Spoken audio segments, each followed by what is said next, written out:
Hey everyone, welcome back to the channel.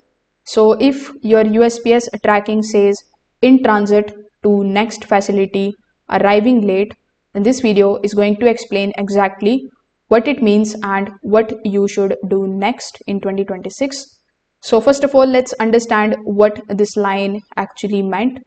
So this status means that your package is still moving within the USPS network, but it has been delayed and may not arrive on the original estimated date.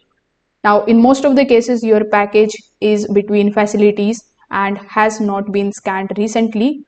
This does not mean that it is lost. It simply means that there is no new scan update yet. So the question here is, why does this happen? So the most common reason is sorting delays at the major hubs. During busy periods, the packages can sit at facilities longer than expected before moving forward. Another reason can be bad weather, truck scheduling issues, or route changes can also slow down the deliveries.